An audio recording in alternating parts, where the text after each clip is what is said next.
बिस्मिल्लाहिर्रहमानिर्रहीम अस्सलाम वालेकुम। आज हम ऑटोमोटिव नेटवर्क सीरीज में लेक्चर नंबर 3 करने जा रहे हैं, जिसका टाइटल है कैन बस के मल्टीमीटर के साथ डायग्नोसिस। अगर आपके लिए ये कैन बस का टॉपिक एक नया टॉपिक है तो मैं आपके लिए रिकमेंड करूंगा कि इस वीडियो की डिस्क्रिप्शन में जो मुख्तलिफ वीडियोस मौजूद हैं, जिनमें लेक्चर 1, 2, 3 और इसके अलावा एनालॉग डिजिटल और कम्युनिकेशन सिग्नल में फ़र्क और कैन बस का एक ओवरव्यू मैंने एक वीडियो में किया हुआ है, तो आप वो पहले वीडियोस देख लें। इस लेक्चर का सीक्वेंस कुछ इस तरह से है कि सबसे पहले हम कैन बस का एक मुख्तसर तारुफ करेंगे। उसके बाद हम सी कैन, जिसको कम्बस्टिबल व्हीकल या पावर ट्रेन कैन भी कहते हैं, और कुछ और केसेस में फास्ट कैन जैसे एफ कैन होंडा इस्तेमाल करता है, उसके बारे में बात करेंगे। इन सारी कैन में बाज़ औक़ात कुछ मैन्युफैक्चरर हल्की फुल्की कुछ ट्विकिंग भी कर देते हैं, जिसमें वोल्टेज लेवल या रेजिस्टेंस जो इस बस के अंदर होती है उसकी वैल्यूज में थोड़ा बहुत फर्क होता है। नो कम्युनिकेशन या कैन बस डायग्नोसिस मेथोडोलॉजीज के अंदर हम कवर करेंगे कि नो कम्युनिकेशन की वजूहात क्या होती हैं, और इन वजूहात की बेसिस पे हम डायग्नोसिस मेथोडोलॉजी पेश करेंगे। फिर इस पर्टिकुलर लेक्चर के अंदर मल्टीमीटर के साथ हम रेजिस्टेंस चेक्स के ऊपर बात करेंगे कि कैसे परफॉर्म किए जा सकते हैं, और उनके मुख्तलिफ सर्किट के साथ हम मिसालें देके इसको एक्सप्लेन करेंगे। फिर इसी तरह से मल्टीमीटर के साथ वोल्टेज लेवल कैन बस के किस तरीके से चेक किए जा सकते हैं उसके ऊपर, और कैन बस की शॉर्ट सर्किट के चेक्स के ऊपर बात करेंगे। आखिर में हम मल्टीमीटर से चेक्स पे एक फाइनल वर्ड देंगे कि इसमें क्या क्या लिमिटेशन हो सकती हैं, उसके ऊपर बात करते हुए इस लेक्चर को कल्मिनेट करेंगे इंशाल्लाह। कैन बस दो ट्विस्टेड वायर्स के ऊपर मुश्तमिल एक पैरेलल मल्टी मास्टर नेटवर्क है। जब हम मल्टी मास्टर कहते हैं तो इसमें तमाम जो डिवाइसेस लगी होती हैं या ECUs लगे होते हैं, वो आपस में कम्युनिकेट कर सकते हैं। कैन बस की मुख्तलिफ अकसाम है और उनका आपस में कुछ ना कुछ डिफरेंस होता है। जो मेन फ़र्क होता है इन अकसाम के बीच में, वो इनकी नेटवर्क कम्युनिकेशन की स्पीड है। इसके अलावा इनके जो सिग्नल के वोल्टेज लेवल्स होते हैं और सिग्नल का जो स्ट्रक्चर या मैसेज का जो स्ट्रक्चर होता है, उसमें कुछ फ़र्क होता है। कैन बस के पैरेलल सिरों पर दो टर्मिनेटिंग रेजिस्टर्स लगे होते हैं, और हर कैन बस की जो टाइप है उनके रेजिस्टेंस की वैल्यू डिफरेंट होती है। हाई स्पीड कैन के अंदर डिफरेंट वैल्यू होगी और लो स्पीड कैन के अंदर डिफरेंट वैल्यू होगी। इसी तरह हाई स्पीड कैन को मुख्तलिफ नाम से जाना जाता है, जिसमें सी कैन या कंबस्टिबल व्हीकल कैन या पावर ट्रेन जनरली कैन कहते हैं उसको। इसके अलावा उसको Honda for example fast CAN या एफ कैन के नाम से पहचानता है। However manufacture to manufacture depend करता है कि वोल्टेज लेवल भी हल्के फुल्के फर्क के साथ वो हाई स्पीड कैन में रख सकते हैं। एक जनरल जो हाई स्पीड कैन होती है उसके खास वोल्टेज लेवल होते हैं। इसी तरह रेजिस्टेंस की वैल्यू में भी फर्क रखा जाता है। इसमें हर ECU के अंदर एक इंटरफेस मॉड्यूल लगा होता है कैन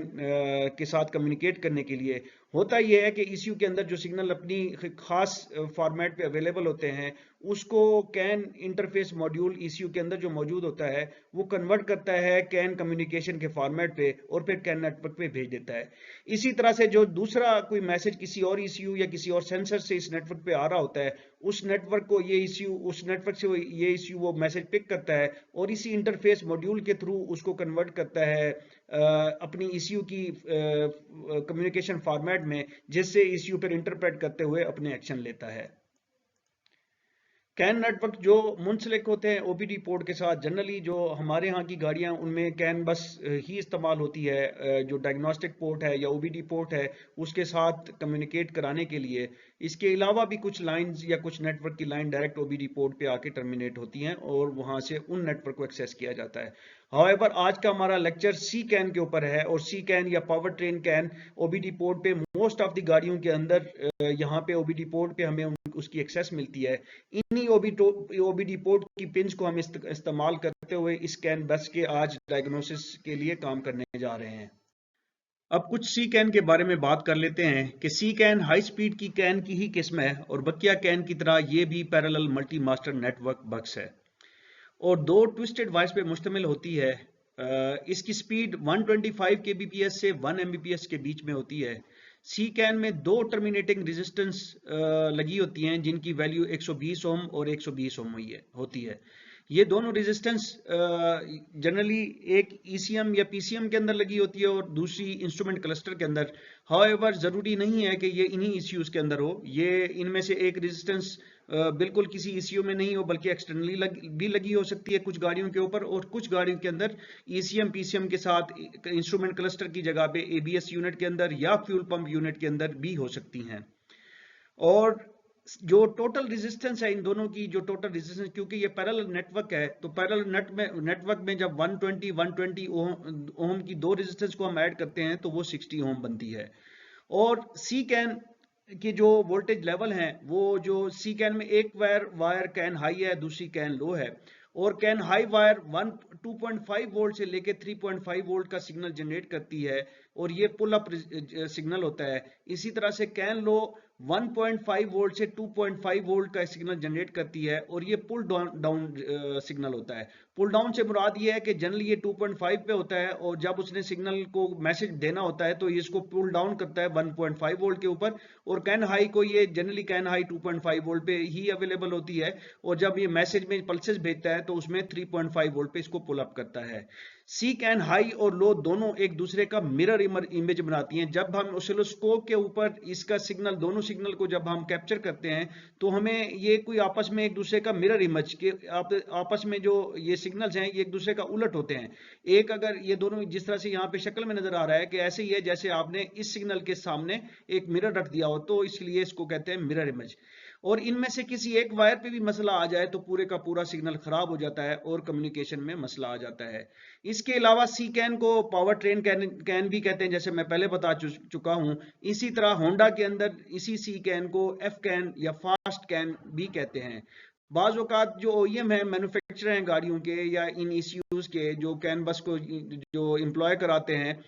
वो इन रेजिस्टेंस के अंदर या इन वोल्टेज लेवल के अंदर थोड़ा बहुत फर्क भी रख देते हैं। अब हम बात कर लेते हैं कि अगर कोई ईसीयू कम्युनिकेट नहीं कर रहा है नेटवर्क बस के ऊपर और ओबीडी पोर्ट के ऊपर स्कैनर के साथ हम उसका डाटा नहीं देख पा रहे हैं और हमें मैसेज मिल रहा है, एरर मैसेज मिल रहा है कि ये नो कम्युनिकेशन हो रही है,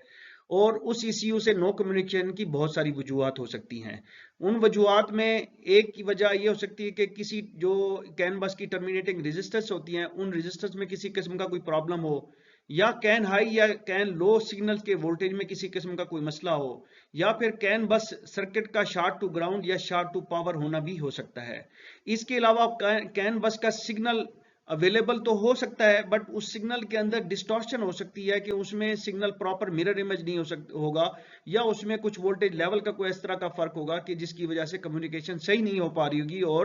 और आपका जो सिस्टम है वो एक एरर जनरेट करेगा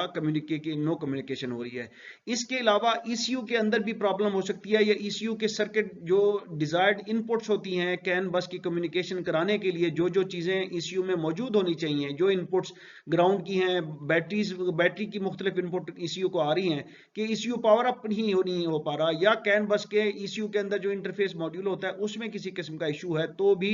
नो कम्युनिकेशन होगी। तो इनमें से हम आज बात करने जा रहे हैं टर्मिनेटिंग रेजिस्टेंस के इश्यूज को डायग्नोज करने के लिए मल्टीमीटर के साथ, और सिग्नल्स के वोल्टेज के इश्यूज को, और शॉर्ट टू ग्राउंड या शॉर्ट टू पावर के इश्यूज को हम आज के लेक्चर में इंशाल्लाह डिस्कस करेंगे। जो हमने वजूहात डिस्कस की हैं कि किन वजूहात से नो कम्युनिकेशन हो सकती है, उनके बारे में डायग्नोसिस की क्या मेथोडोलॉजी होनी चाहिए। उसमें सबसे पहला स्टेप जो किया जा सकता है वो ये है कि स्कैनर से गाड़ी पे तमाम सिस्टम की स्कैनिंग की जाए कि कौन कौन से सिस्टम अवेलेबल हैं और वो स्कैनर के साथ कम्युनिकेट कर सकते हैं। याद रहे कि हमने पहले एक वीडियो में बताया था कि स्कैनर जब ओबीडी पोर्ट से कनेक्ट किया जाता है तो वो भी कैन बस के साथ कनेक्ट होके एज अ ईसीयू काम करता है, तो वो इन ईसीयूज को सिग्नल भेज के इनसे सिग्नल वापस कम्युनिकेशन लेके तो कंफर्म करता है कि कौन कौन सा ईसीयू सिस्टम के अंदर अवेलेबल है। अब अगर एक सिस्टम फॉर एग्जांपल एबीएस है, हमें पता है गाड़ी के अंदर एबीएस सिस्टम अवेलेबल है, और स्कैनर को हम स्कैन करते हैं तो स्कैनिंग पे हमें बताता है कि एबीएस अवेलेबल नहीं है सिस्टम पे, तो इसका मतलब ये है कि उसकी कम्युनिकेशन नहीं हो रही। इसी तरह कुछ जो हाई कैटेगरी के स्कैनर्स हैं, फॉर एग्जांपल थिंक कार का थिंक डैग मुख्तलिफ हाई एंड वाला जो है, या लॉन्च या आर्टेल के मुख्तलिफ हैं, उनके अंदर बाकायदा सिस्टम जो नेटवर्क्स है उनकी टोपोलॉजी बनती है और उनके ऊपर तमाम इश्यू के किस किस तरह से नेटवर्क के ऊपर कनेक्टेड हैं वो भी दिखा देते हैं। तो स्कैनर के साथ तमाम सिस्टम की स्कैनिंग से हमें आइडिया हो जाता है कि कौन सा इश्यू कम्युनिकेट नहीं कर पा रहा। फिर उसके बाद गाड़ी में मुख्तलिफ इश्यूज की नेटवर्किंग की अंडरस्टैंडिंग हमें होनी चाहिए, जो कि हर गाड़ी की डायग्राम जो वायरिंग डायग्राम्स हैं उनके अंदर स्कीमेटिक की डायग्राम्स भी अवेलेबल होती हैं। तो नेटवर्क की स्कीमेटिक को देख के हमें यह अंदाजा हो सकता है कि कौन सा इश्यू किस नेटवर्क के साथ और ओबीडी पोर्ट के साथ किस तरीके से कनेक्टेड है। बाज़ औक़ात कुछ इश्यूज जो मेन सी कैन की लाइन्स आ रही होती हैं वो उनके साथ डायरेक्ट ओबीडी पोर्ट पे डायग्नोज नहीं हो सकते, या जैसे हमने पिछले एक लेक्चर में डिस्कस किया था कि कुछ गाड़ियां ऐसी हैं जिसमें ओबीडी पोर्ट एक डायग्नोस्टिक कैन नेटवर्क के साथ कनेक्टेड होता है और डायग्नोस्टिक कैन नेटवर्क एक सेंट्रल गेटवे के साथ होता है और वो गेटवे तमाम इश्यूज से मुख्तलिफ नेटवर्क के ऊपर कम्युनिकेट करता है। तो उस ओबीडी पोर्ट के ऊपर हम सी कैन नेटवर्क को डायग्नोज नहीं कर सकते। फिर अगली मेथोडोलॉजी ये है कि मल्टीमीटर से ओबीडी पोर्ट के जरिए नेटवर्क सर्किट के चेक्स परफॉर्म किए जाएं, जिन उन चेक्स में सर्किट रेजिस्टेंस का चेक शामिल है, कैन हाई और लो सिग्नल्स के वोल्टेज लेवल्स के चेक्स हैं, कैन बस शॉर्ट सर्किट के चेक्स हैं।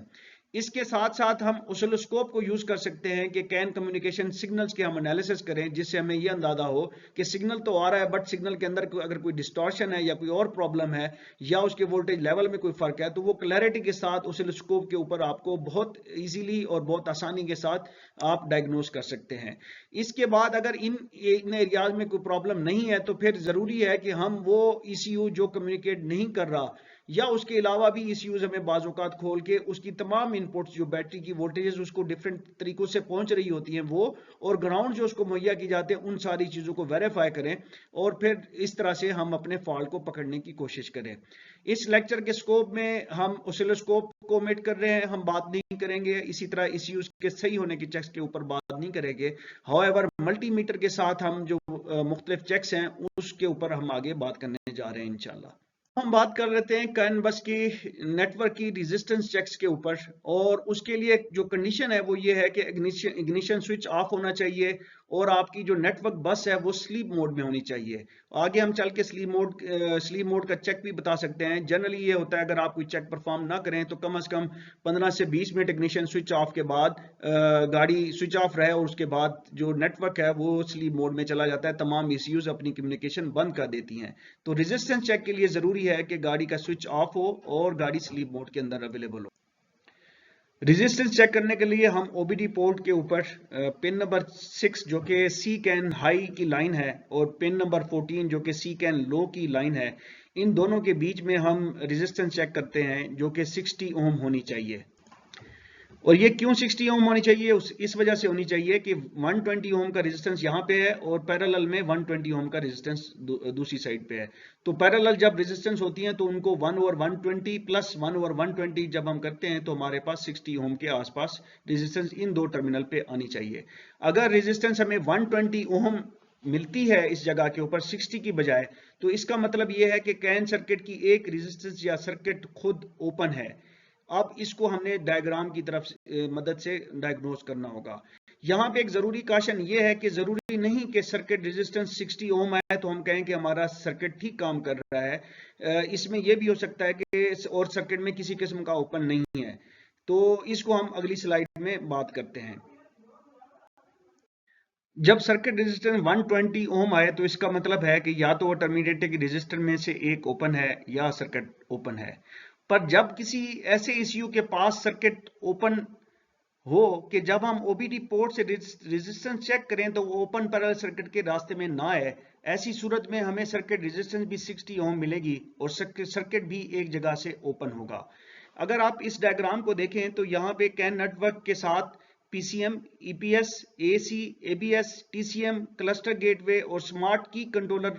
जो ECUs हैं ये सारे के सारे इस कैन नेटवर्क के ऊपर अवेलेबल हैं और यही कैन नेटवर्क ओबीडी पोर्ट से एक्सेसिबल है।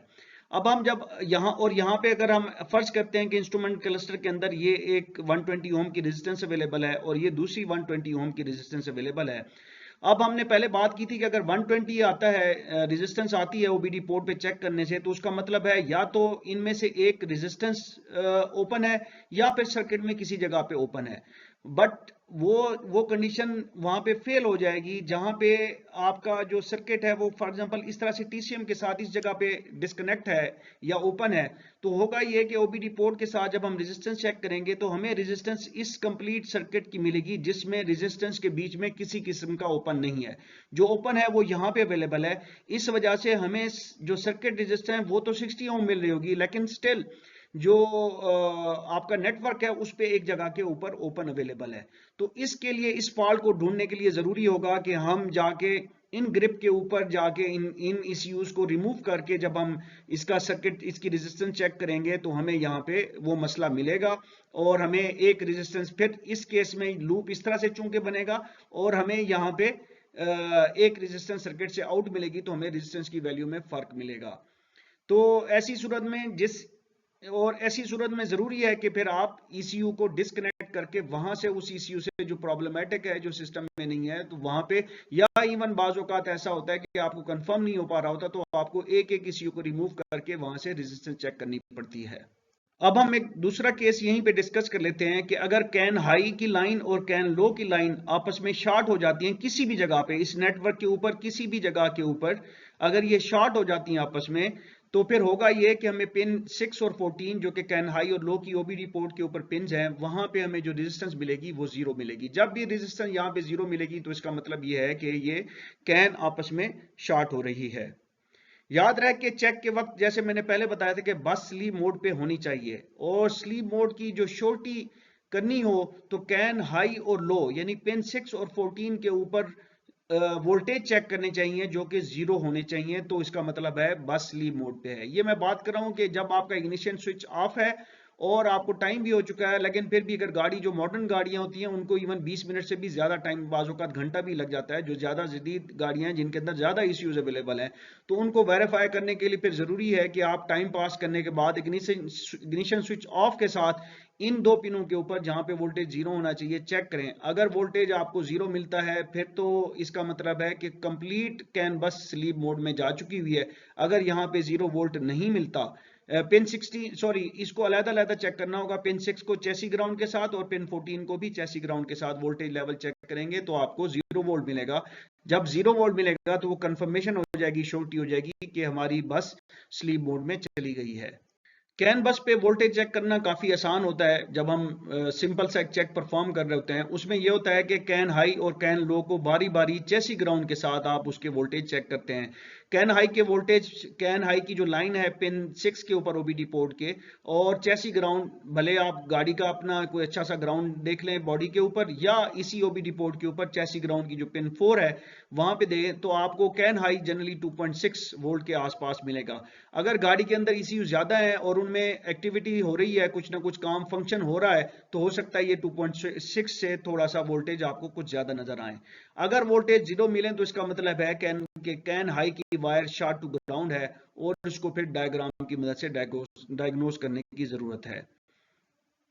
इसी तरह से इग्निशन स्विच ऑन के साथ हम कैन लो की जो लाइन है जो कि पिन नंबर 14 पे सी कैन लो की लाइन आ रही होती है उसको अगेन चेसी ग्राउंड के साथ हम वोल्टेज चेक करेंगे तो हमें 2.4 वोल्ट मिलने चाहिए। हाई के ऊपर 2.6 वोल्ट और 2.4 वोल्ट आपको लो पे मिलेंगे। अगर गाड़ी में मॉड्यूल उसी तरह से अगर ज्यादा है तो यहाँ पे ये 2.4 से थोड़ा कम हो सकते हैं, वहां पे ज्यादा मॉड्यूल्स होने की सूरत में 2.6 से ज्यादा हो सकते हैं और यहाँ पे मॉड्यूल ज्यादा होने की वजह से 2.4 से थोड़ा सा वोल्टेज ज्यादा नजर आ सकती है। और अगर यहाँ पे भी वोल्टेज जीरो मिले तो इसका मतलब ये है कैन लो की वायर शॉर्ट टू ग्राउंड है और इसको डायग्राम की मदद से डायग्नोस करने की जरूरत है। तो हम कैन बस शॉर्ट सर्किट को के चेक्स के ऊपर बात कर लेते हैं और इस चेक के लिए भी जरूरी है कि इग्निशन स्विच ऑफ हो और बस स्लीप मोड में जा चुकी हो। तो उसके लिए कैन हाई की लाइन को जो कि पिन 6 के ऊपर अवेलेबल है उसको हम बॉडी ग्राउंड के साथ या चैसी ग्राउंड जो पिन 4 के ऊपर अवेलेबल है उसके साथ कंटिन्यूटी चेक करें।